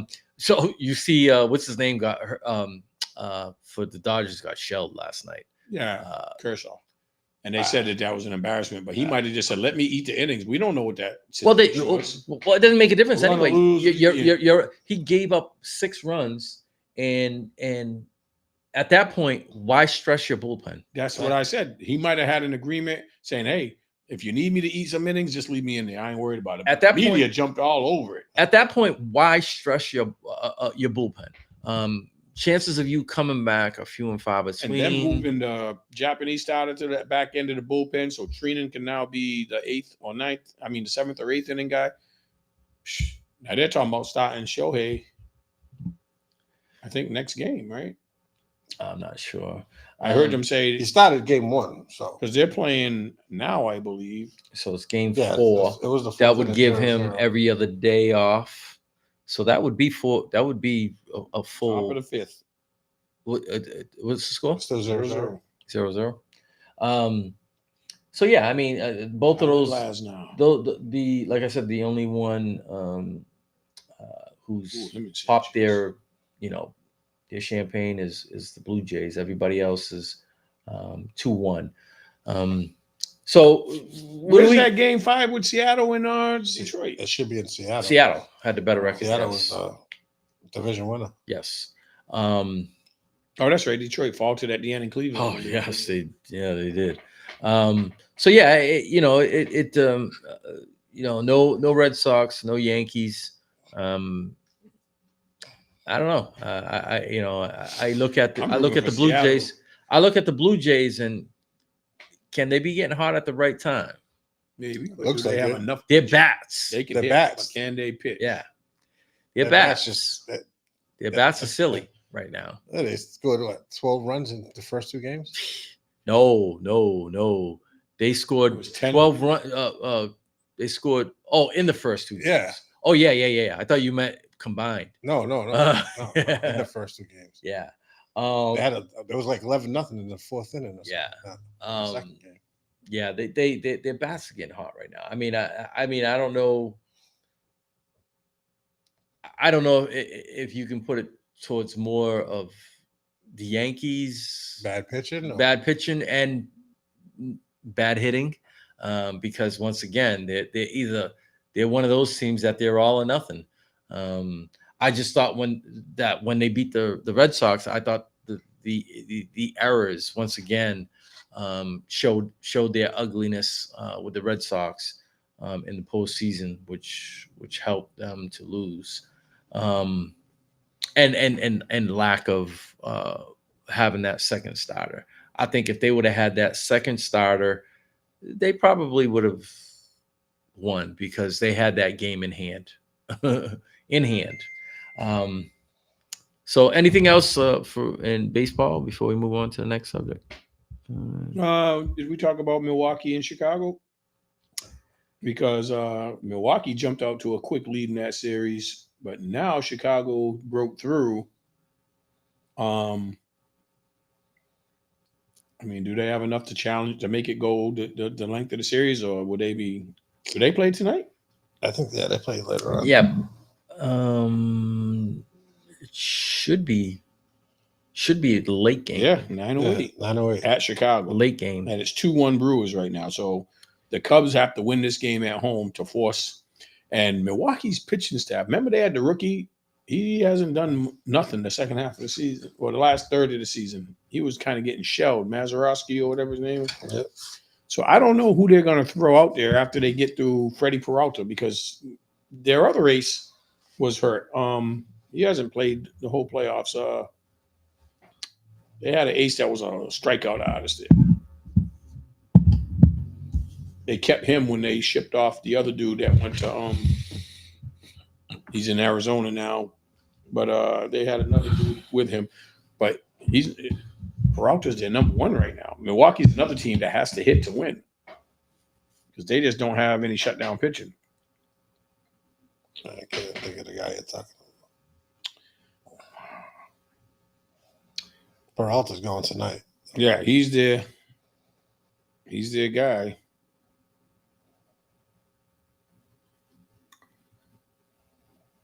Woodruff. Brandon Oh. Woodruff. Remember, they had him, and then they had the guy that went to like Toronto or Seattle for 1 year, and now he signed as a free agent with Arizona, but he was out for the whole year. They had 2 fireballers, but they kept Woodruff. And Peralta was the number 3. Now with Woodruff hurt, Peralta has to go up to the number 1. So I was like, I don't think they have enough depth to get out of the National League, no matter who they play in the Philly and Dodger series. But I think it's not beyond us. Wait a minute, you said Peralta's pitching tonight? Yeah. They better win tonight, because if it goes to a game 5, I don't know who's going to be out on the mound. All right, it's 20 past. Let's move on to this should be rather quick. The WNBA Finals. Are we surprised that it's 3-0? No. I said 4 games to 1. I didn't believe in them or Indiana, even though they were both beating top seeds in the early rounds of the playoffs. Like, those 2 teams are responsible for knocking out the Lynx and knocking out the Liberty. Yeah.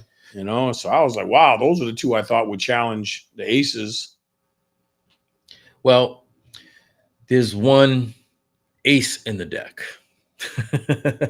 There's one, just as, you know, the great players do what they need to do when they get to the finals, that separates them from the good players, the great players. And that's what Asia Wilson's doing. Now, did you see, I mean, she hit the game-winning shot, but did you see the situation they were in earlier in the game? I did not see the game. I didn't see the game. They were down 17. Yeah, no. I knew they were down. I knew they were down all big. the way back and didn't have a lead until that game-winning shot. It was tied when she hit the game-winning shot. I seen a meme. It's kind of messed up. They said this Asia Wilson is the first person. Oh, I saw to that. hit it Against a married couple. Yeah, I seen that. That's the Thomas and like, DeWanna Bonner. I'm like, oh man. But I was telling Brian earlier, DeWanna Bonner is a bad matchup because, one, she's too undersized, and she's too old. She doesn't have the quickness to move. Asia can put the ball on the ground. She can hit the little corner elbow, foul line jump shot. But if she puts, and then those spin moves, she's just going to lose Bonner. So I haven't seen a player in the WNBA that could. Well, somebody like Nafisa Collier or somebody that has size and a little bit of quickness, just to get her out of her comfort zone. And Phoenix lost a big player last night. Yeah, Sabally. Yeah, she's got concussion. She was questionable yesterday. She played. Done. She's out for Friday. Yeah. I just the thing before you came in, Steve and I were speaking, and the thing that is crazy about Asia Wilson. Not only is she good on the offensive end, she's good on the defensive end. Yep, she's a good rebounder. She's a great defender, and something that you find in people that score a lot. Timmy Duncan. She's willing. She's a very willing passer. Yeah, very willing. You would think that she's scoring 30 points. You would think that she's coming out all the time and seeking out a shot. She runs. The offense. Percentage. She runs the offense. It's not like, me every time down. And she runs the court. When they have a fast break, she's usually one in the wings. She gets the rebound and then gets involved in the play. Yeah. So that she's different in that way because very real. I mean, you think about a lot of the scores, right? You think about Michael Jordan. You think about Kobe Bryant. You think about these marksmen, they didn't give the ball up too much. Nah. Once that ball went in their hand, it turned into the black hole. And she's not that way. She's a very willing passer. She's listen, I'm out there. I'm not, it's just not, I'm going to seek out a shot every time now. And that's what I think makes her different. So I watched game 1 and I thought that Phoenix, they couldn't miss game 1. That first game, they were they shot, I want to say like almost 46% from 3-point. They actually almost had a better 3-point percentage than they did 2-point percentage. And that's what was keeping them in the game. But when it came down to the end, you know, you live by the three, you die by the three. They were unable to connect. So yeah, it's just one of those things. Game two was more of a you know, it was more of a start to the finish to the end with them taking control. I didn't see game three. I didn't know that they had a big lead. But yeah, I'm thinking that, you know what, it's just one of those things that I think they might say, okay, all right, let's just give it our all, play above, steal a game, and then it'll be done in 5. That's just my opinion. That's what I called that in the beginning anyway. 4 games to 1. But we shall see. But you know what happens the minute that game ends tomorrow if they sweep them? Yeah, the collective bargaining kicks in. The contract's over. Yep. So yeah, we'll see. You know how that. I think that's going to drag out. Oh, it's going to be a fight, especially with having that 3-on-3 league waiting. Yeah, like, we're not hurting for money. We'll just sit here and wait it out. It's going to be a fight for you know. I don't expect it. You know, I expect it to go well up to and including next year. So I'm wondering what they're looking for, because remember they had a 4 times pay minimum wage to maximum wage increase, 4 times the average salary for minimum wage and maximum wage. So if they refuse a 4-time increase, what are they looking for? They're looking. So they just started making money, but everybody wants money now. So they're looking. They're looking at for revenue share. They're looking at the amount of money that's coming in through the TV contracts, and they're calculating and saying we should get more. Yeah, because don't they have the lowest percent of the revenue sharing? Like they only get 19%. Yeah, but in other sports, they're getting 40 something. It's either 49 or 51. Yeah, it's in between there, 49, 50, 51. So yeah, maybe they want to double that up just to get. Well, like I said, they're seeing the numbers, they're seeing the overall jump in revenue that's coming through, and they feel that it should be more. But listen, I get from both sides. I get from the player side, I get from the owner side, because there's strong arguments to be made for both. When you've been losing money for so long, and now you finally start getting money.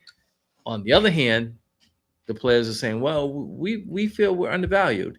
You know, we see the future. Yeah. Only gonna look at all the young stars getting ready to come in. We're just gonna get bigger and bigger and bigger. Give us a piece now. I see both sides. I see a staggering wage. Take that 4%, and then next year it goes up a little, like small steps. Yeah, they want to just take that one big step. Big step and get paid right away. It's top dollar. You got to look at it, right? So when we talked about this before, we talked about how the NBA was the league was in perils when Magic and Bird came in, and they revived the league. But Magic and Bird are getting paid pennies compared to what the guys. There's guys that are not even starters that are doubling up, and tripling up on their salary, their top salaries. So let this be, you know, what the females, the ladies can look at and say, okay, this is our breakthrough match. This is our Magic Johnson. This is our Larry Bird moment. Can't screw it up. We need to be the people who are going to ascend and make a pathway for the future. We can't be the future. The money hasn't got there. Like I said, I see both sides. There's got to be give and take for both sides to make this happen, or else you're going to have a strike that's going to kill, because remember, they only play for 3 months. So if a month is gone, what are you going to play off of? Right? It's not like the NBA where you play for 6.5 months, 6 months. You got to do something about it. You got to, and it has to be It has to be quick because your season can come right up on you and gone right out the window.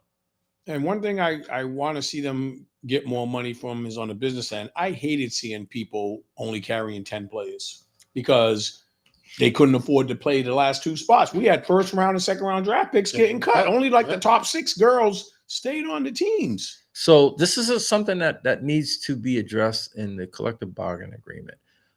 Teams, roster 12. Teams have to have X amount of players. Yeah. You can't, everybody can't get paid top dollar. Yeah. But you can make sure that somebody that's on that 10, 11, 12 roster is not going to be cut. And don't they have 2 more teams coming in this year, or is it 1? 2.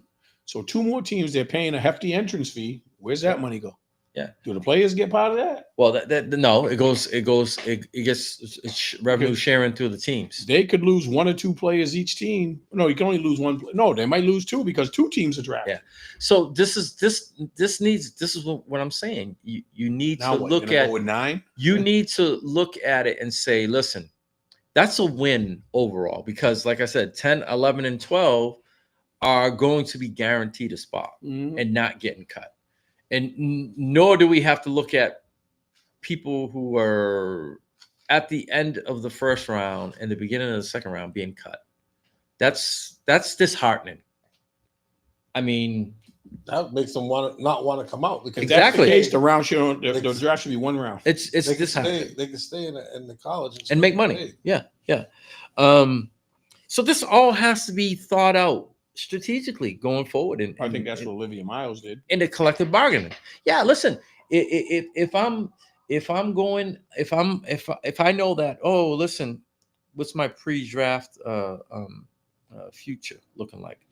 Yeah, you're end of the first round, beginning. I'll stay in college. I'll get an NIL deal. Oh, yeah, exactly. Which is paying me more. Yeah, which is paying more. Spot that might not even guarantee me a roster spot. Yeah. What good is it going up on that podium, shaking the commissioner's hand, and 2 weeks by week 2 or 3, I'm being cut? It's disheartening. But once again, going back, that all has to be. This is what I'm talking about. You're not here for the here and now with money, which is just being made. You need to think about the people who are going to come after you. You're kicking the door down. You have to lay the land out for the rest of the girls. So you might have to take less. In their agreements and their bargaining, can they demand that the league opens their books to show exactly what's coming in? No, because then you know what kind of percentage. Because how did the NBA know to get 48 or 52%? So I mean, it's a private entity, and it's revenue sharing. Owned by the NBA. Though? It's what's that? Isn't the league still owned by the NBA? For the last 20 years, they've been saving them. What owned by? You're talking about the WNBA? The WNBA. Yes, the NBA is yes. By the WNBA. Yes.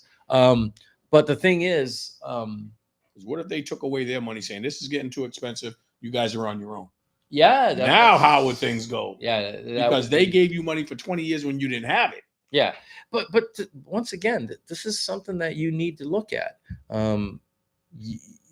I understand both sides of the argument, and there's argument to be made. There's got to be a happy medium, There's argument to be made. 4-time raise right off the bat. You have to look at it from a point where we're going to make things better as they go along, not just give me all the money now. And that's what I'm saying. And it can't work that way. It can't. It just the math isn't mathing in that way. But let's move on because it's 7:32. We need to talk about some college. Hey, good news, Steve. Clemson won this week. You want to know what's funny? I was looking at my picks. Do you know who my number 2 pick was? Another team out of the top 25, Penn State. I picked Clemson and Penn State to be 1-2 in my rankings. Is your name Charles Barkley, sir? Chuck you. But I was like, I saw Texas and Penn State out of the top 20 rankings. And I couldn't believe it because Texas was ranked number 1, and Penn State and Clemson were up there in the top 5. So we got 3 top 5 teams not even ranked right now. That's crazy. Yeah. So you had Penn State. They fell to UCLA. Team that hadn't won yet. Texas fell to Florida. Another unranked team. Yeah. And then you had the big boys. You had Bama. They beat Vandy. And then you had the game. Kevin's not here to throw up the U sign. Miami defeated Florida State. So yeah, in turn, now you flip it, and you've got some unranked teams now, teams that were highly ranked and just fall off the face of the earth. Games this week, upcoming games this week. There's only one. You think there's only one? Nah, I'm messing around. I was gonna say.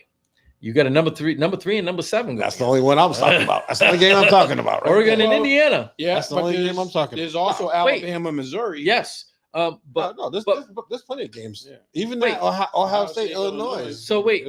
So you don't think that the Oklahoma Texas game is going to be it's a rivalry game? Oklahoma's quarterback might not even play. Well, this is what I'm saying. If Machia doesn't, So you've play, got a team. You got a team that started out at the top of the charts, right? And they just fell off the earth, right? And they're playing at home. And this is a rivalry game. Yeah. They have to win this. This is a rivalry game. And Eli has to play well. I mean, yeah. Archie.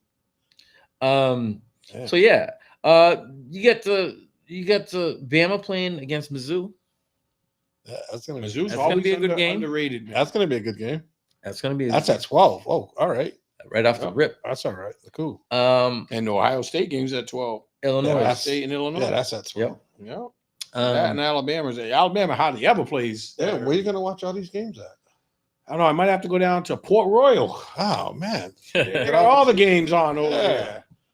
Yeah, you might want to just come by. You know. Yeah. So check out that selection of cigars they offer. Was it? And not for nothing, that Pitt Florida State's going to be a better game than people think.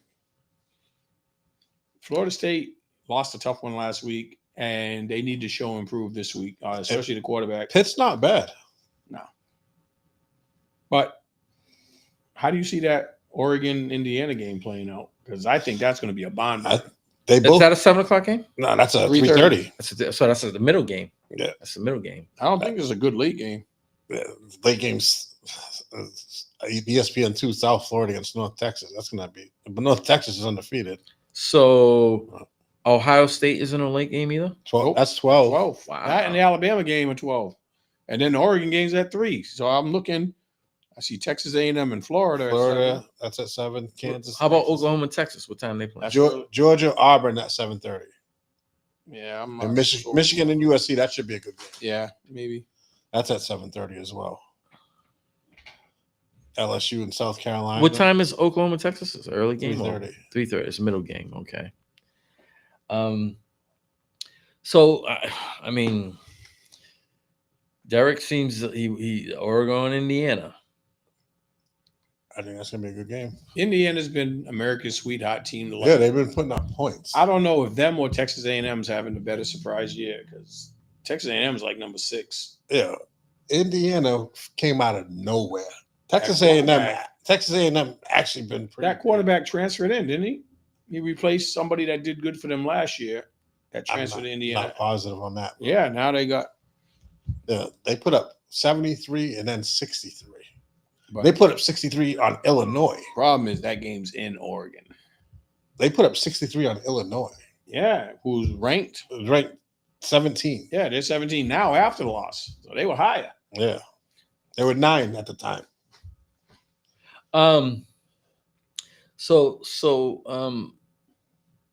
As we know, the news that broke this week of a former college player who was wrongly accused. LSU. Who was wrongly accused of. And now evidence shows. Yes. Right. But it's too late. So, yeah.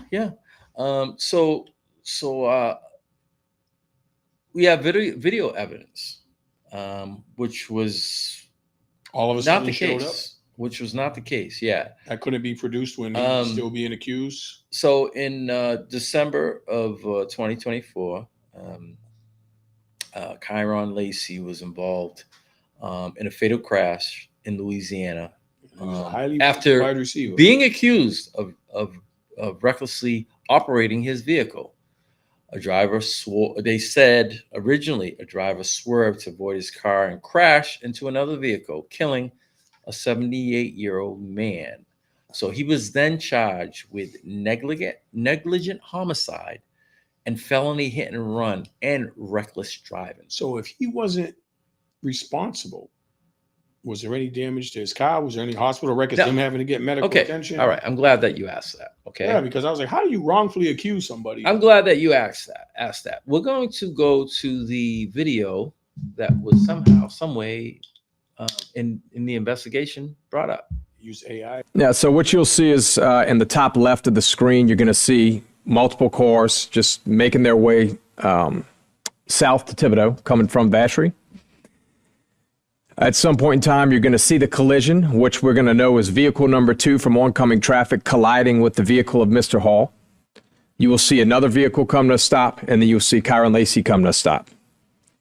So as we've seen the video, it looks like the impact happens, and then Kyron Lacey is behind him. How far away was he from there?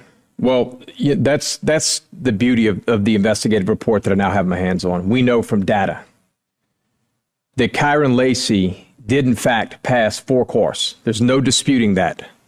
Further north, Kyron Lacey passed 4 cars. However, he was back in his lane of travel, 92.3 yards. Back in his lane, behind Mr. Hall. At the time of impact, he's 72.6 yards behind the vehicles at the time of impact. Keyword, behind the vehicles. That is not how this story was ever painted. Never.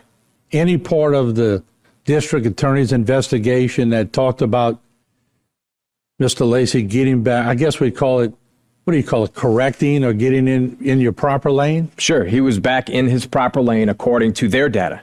This isn't my expert. This is the investigation of the Lafourche Parish District Attorney's Office. So I'm here simply comparing and contrasting the District Attorney's Office with state police in this matter, their investigations. And in that investigation. So obviously after the investigation was launched, it then came to finding that Kyron Lacey was not the driver who caused the accident. As we witnessed from the video, he was in fact way behind, almost 90 yards behind the accident. 92. Yes, to be exact. And the sad part about it is he was, he was so depressed to the point where in April, days before a grand jury was set to hear his case, authorities responded to a weapons disturbance call at a family member's home in Houston, where Lacey allegedly fired a gun into the ground. Now, this was all as a result. I listened to an interview with his mother. Obviously, all this information came out afterward, but his mother was the only one that believed him. And he's like, why are people saying this? I didn't do it. I didn't do it. I did not do this. It got to the point where he couldn't hold it anymore. And he was in fear that his life was going to be locked up. He was going to be locked up. So as a result, he had a firearm and he started acting erratic, which led to a call to the police, and ultimately he was led on a vehicle chase where he then, when he was being pursued, he then took his own life. He shot himself in the head and crashed a car. This is obviously gained a whole lot of national interest. Um, uh, Ryan Clark Former LSU guy. actually stopped a broadcast and said that he wanted to um, put this out on a national spotlight because here a 24-year-old young adult was wrongly accused and was days before a grand jury was probably going to convict him and have him in jail for 20 plus years. And he couldn't cope with that. And unbeknownst to everyone, this information came out, and the whole time he was telling the truth. But this information came out over a year after he committed suicide. Where was this information, and how hard was it to get the? There had to be cameras everywhere. Yeah, this should have been determined earlier. So Yeah. I have two theories. Either he was involved in something, or the person that actually committed the crime was somebody important, and they wanted to make a scapegoat, and he just happened to be in the area. Well, that's sleeping with a sheriff's wife. That is all. It's all gone out the window now, and the truth is going to come forward now. They are still in. Can't bring him back though. Yeah, that's the sad part about it. That's the sad part about it. A young man, couldn't cope with the possibility of him spending a good portion of his life behind bars. And another person that was very outspoken was Malik Neighbors, who was his teammate. Yes. That's something he didn't do. Yeah. I lost one of my best friends. Yeah. Never get that thought out of my mind, and he was telling the truth the whole time. Yeah. And it's sad to the point where we're getting all this secondhand information when, as you said, it should have been. I mean, anytime investigators, anytime, at any time, and any point, for any instance, the first thing that the police do, investigators do, is cameras. They will scope the area out and look for surveillance because that doesn't look like Big it was too hard to find. Brother is always watching. So that film came from a business across the street. It was actually 2 streets over, but the view that it was from actually caught it. It caught it perfect. Even from if a that wide film angle. didn't come out, don't they reconstruct a crime to judge the skid marks or the tires that car? Yes. Like those tires don't match the car. So- that supposedly. So the person, the witness, there was a witness that claimed that he was the car that that was driving erratic and caused the accident, Yeah, so caused he wasn't someone involved. else. I say no damage. Yeah, no. So yeah, it's just a sad story all around. A young man who wasn't even in the middle of his life, took his own life because of the fear of possibly being found guilty. And now, like I said, now there's going to be, there's people who are going to get sued. People are going to get fired. Rightfully so. And there probably will, the charges that they levied on him are probably going to be levied upon someone else now. Somebody else was responsible for that accident and is not being charged. And it was fumbled by the investigative team. And my thing is, whoever the accuser was, they should be penalized as well. Well, that's how I feel when people falsely commit, Yes. date rape and whatever, anything. or abuse, that you got beat or something because they were mad that they got broken up with. Yeah, all that shit should fucking have consequences. Yeah. And switching speeds, I forgot to bring this up during the pro portion of the show, but Jonathan Gannon, head coach, he had an incident for the Arizona Cardinals with his own team. Actually dropped the ball. Was reacting to his running back Amari DeMarcado, who had a 50 something yard run. 72. Oh, was it 70? Yeah, I don't 72. know. I For thought the it was second week in 52, a whatever. row, celebrated before he got there. But he dropped the ball before. I actually have the video. We'll take a look at it. On 3rd and short. First down, DeMarcado off to the races. 20, 10, touchdown. So, as you can see, he dropped the he dropped the ball inches within the goal He line. was carrying it reckless, whether he tries to make Yeah. the argument. You secure it until you get stop worrying about the celebration more than the score. That was the turning point of the game. 2 weeks Yes. in a row, we've seen this happen. So as a result, Jonathan Gannon did this.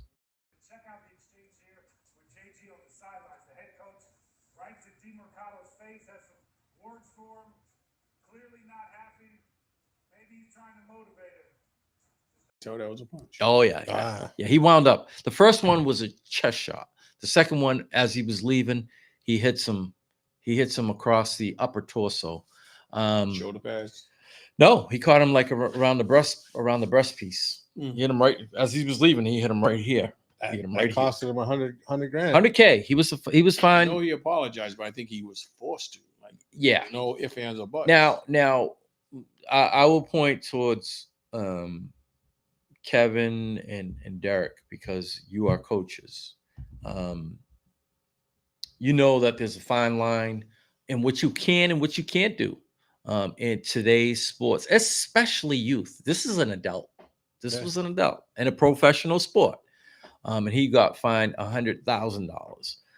But there's a fine line in touching kids or grabbing kids or young adults. Belittling. Let's just say that Amari DeMarcado, he wasn't. Let's just say that he would have reacted differently. Let's just say that after getting that first punch, the eyebrows came up, and then the second punch, he returned fire. Yeah. How How ugly would that have been? he would have got fired, and I'm sure he would have got charges pressed against him. Well, first of all, I don't think he would have gotten. I differ. I beg to differ. I would say that, if you want to go that far and you want to use it, you can literally say, you assaulted me. Yeah. I don't care if I had equipment on. You assaulted me. He could go that route in protection. But let's just say, playing devil's advocate, that he returned fire. We've seen it. We've seen it happen before. We've seen players, go after coaches, vice versa, and you try to in-house it, but when it's on national television, it's not at for practice. everyone to see, it changes everything. Yep. And as you said, Gannon was fined $100,000, and he apologized to the running back, DeMarcado, and the team. But there's a fine line. I mean, we've seen it many a times. We've seen Bobby Knight. We've seen Woody Hayes. Woody Hayes. Latrell Sprewell. We've seen when Latrell Sprewell choking. We've seen in the form of Robert Horry throwing a towel at Danny Ainge. You've seen it all this, and never does it work out really well for any of the individuals. And I think that in moving forward, I think that the league, I think they went soft on him. $100,000 is soft. That's nothing. That's nothing. It's a drop in the bucket. It's chump change from what these guys get. That They're tells getting you paid the millions of organization dollars. wasn't really upset with him, but they had to show face and say, we did something. Yeah. But you practically did nothing. He makes millions a year. Exactly. He It's should not have even been suspended a game. There you go. Games paid. There you go. How much is that? He should. He should. 100,000 a game. He should have been. He should have, because if the shoe were on the other foot, and he hit that player would have been suspended. He would have suspended for the rest of the year. Yeah, suspended and then put on the blackballed. The commissioner's list. Yeah, and then blackballed. Yep. I think you got to treat everybody on an even playing field. I don't think that you just say, okay, yeah, you're fine, $100. Say sorry, that's it. Okay, let's move on next week. You know, there were a lot of a lot of. I wish I had downloaded it. So I was looking at some of the responses at some of the players. I forget. It was one player I seen. Hushimazada. Yeah, TJ Hushimazada. He said, "What would happen if that was you? I would have beat his ass." Yeah. So I watched one of his. TJ Hushimazada said. He said, "Listen," he said, "you have a son, right? And you wouldn't want your son to see another man belittling you. You always teach your kids to never let anyone hit you." And that was on a world stage, a national stage. It wasn't prompted either. And then he goes, even more so, he goes, now you got women that are looking, and saying, you're a bitch. You let that dude hit you like that and you didn't do anything. He said, so you gotta, it's a slippery slope. He said, but if it were me, he said, I would have beat his ass. Yep. He said, and he goes, quite frankly, I don't know any of the dudes that I didn't play with that wouldn't have beat his ass or would have hemmed him up. You know what I'm saying? Here you got this guy who, this coach that physically isn't imposing, other than the fact that he's a head coach. And in that quick at the heat of the moment, I don't even think he had time to process what was happening, but he knew that if he did something back. Well, he was being consoled. Yeah, it looked like he was probably crying. Yeah, he was being consoled by the line. He blew it. Blew the game. Yeah, he was being consoled. He's not a big name player. No. He's a backup to a backup. Yeah, he was being consoled by the linemen. They never broke character, even after the initial hit and then the final hit. They never, either one of them never broke to turn and look like what just happened, which is an indication that he probably does that in practice. Is a good indication that he probably does that in practice, because let's face it, what you do is what you do. You just don't come out of nowhere and get physical with somebody in that manner. So he probably has done it before. And it's probably the norm for him. And it probably would help to know what was said as well as he's doing it. Yeah. Yeah. Because he could have been like, come on, and then come on, man. Like, just, I don't know. Stop being weak. Stop, bitch. Get over it. Because the dude looked like he was probably crying, but being consoled. Yeah. So he's probably like, whatever, play the next play, fucking get over it, stop being a little bitch. Yeah.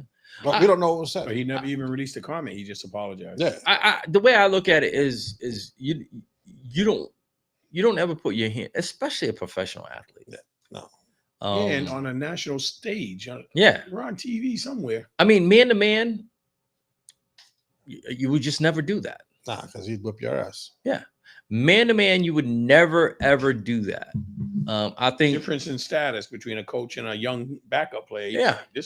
Like you said, he could get blackballed. Yeah. Could ruin his whole career. I just think that, and like I said, you look at some of the, I looked at some of the responses and guys were like, nah, not, coaches knew, imagine somebody like Steve Smith.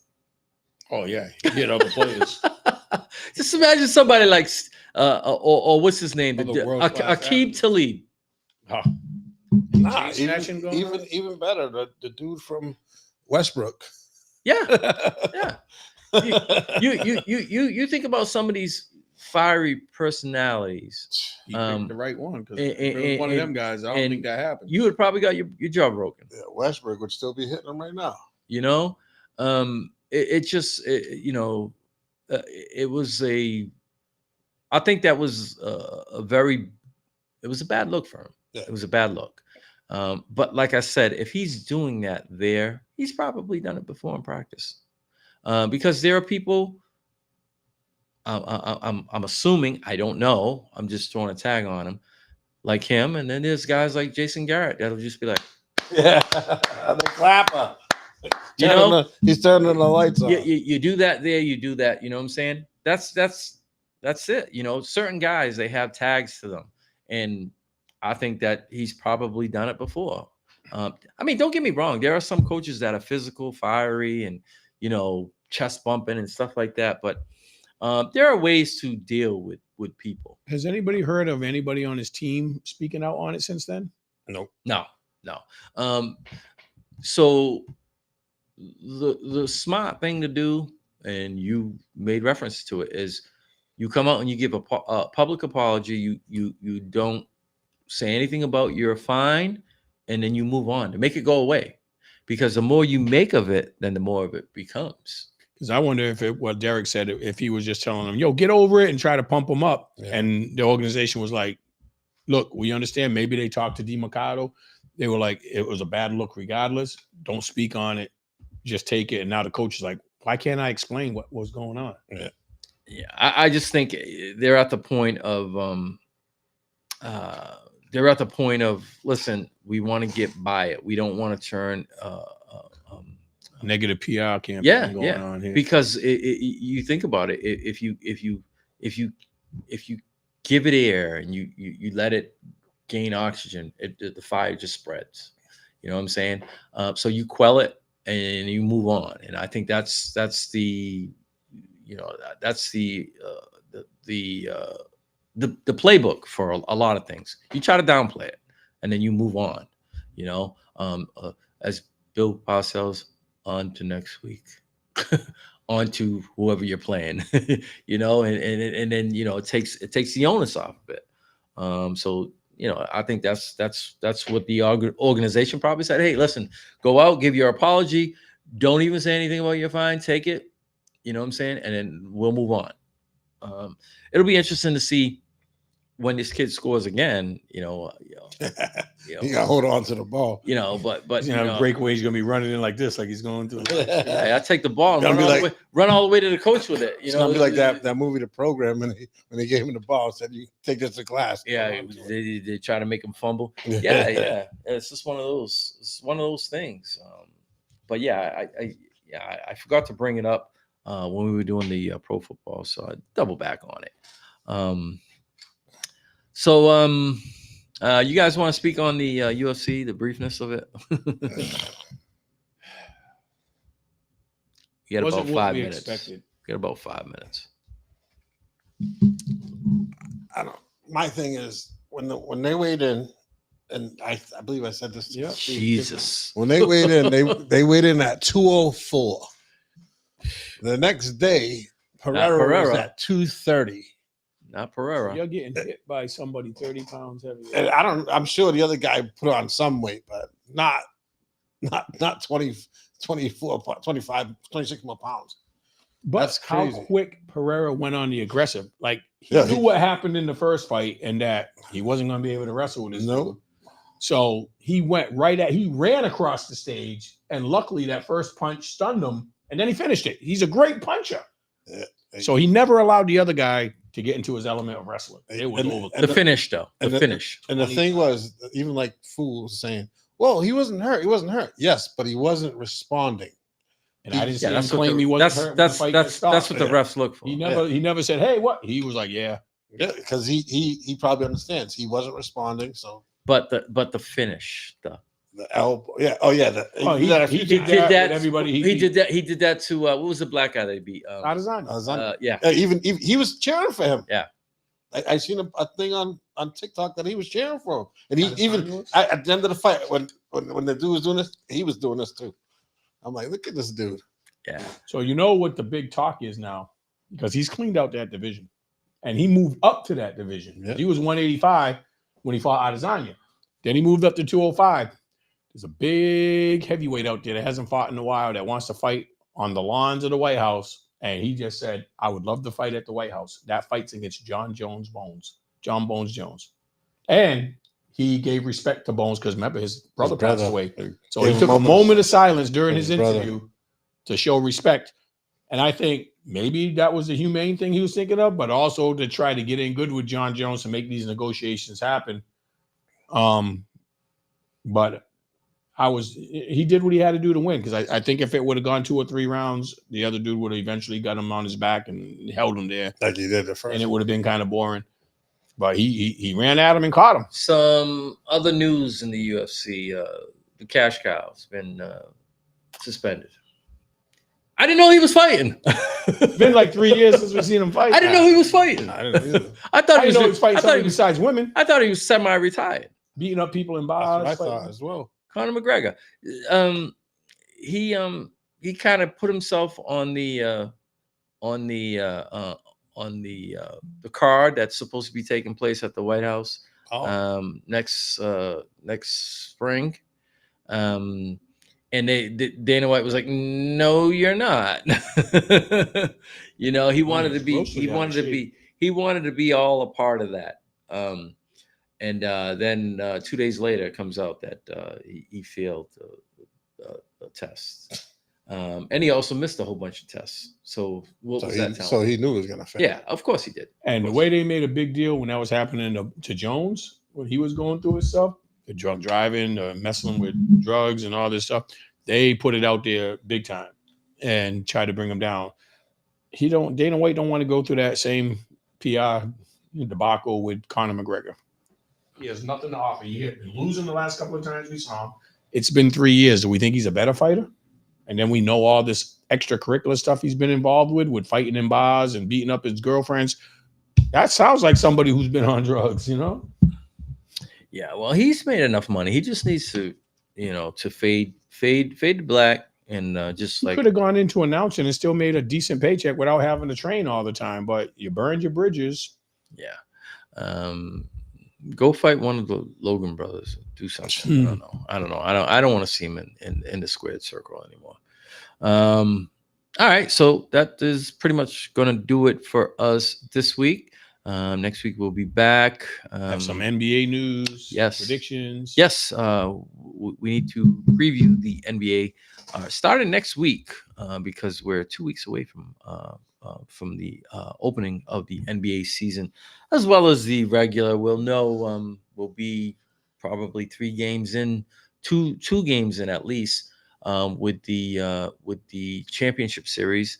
So we'll know that. And the WNBA will have then been decided as well. What else?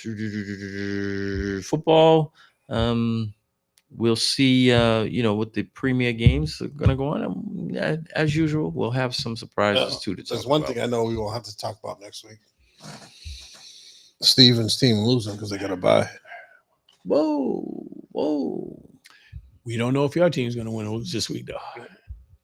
And here I was thinking that we would go a whole show without slinging insults at each other. Wrong. I had to. I know somebody had to. You know what I hate to say that I was thinking about regarding tonight's game? I'm hoping nobody gets hurt on that field. It's at Giant Stadium. Yeah. Well, I'm sorry, in New Jersey. Oh yeah, but that's been the site of so many bad injuries, and I was like, please don't let anybody come out of there with a season-ending or career-threatening injury, man. That's a tough field right now. They should dig it up and throw real grass, I guess. I don't know. Yeah, it's more to maintain, but so what? You're a multi-billion-dollar organization. You can pay somebody to keep the grass up the par, but just because it's easy maintenance and the drain's better. Yeah, being a team that's regionally located in the Northeast at this time of year, it's more of a challenge, and they don't want that. But there's all these alternatives. There's all these alternatives, but there's like all these other stadiums that they do a pretty decent job. Yeah, so the same stuff the Patriots have. Listen, the thing with them is they should have just made a dome. Yeah, and then you wouldn't have you solve half of your problem there. You got climate control. You could have more events in the winter. Yeah. But you didn't do that. Madison Square Garden is small, and it's not even close. Especially a retractable dome. Then you get the best of both worlds. Yeah. All right. With that being said, we're going to sign off. And we'll see you here next week at WMB1 Radio. Don't forget to go ahead and download the WMB1 Radio app. If you're watching right now on social media, Remember, you can always follow us on the go with our mobile app. All right. Until next week, fellas, we're out. Peace. Peace.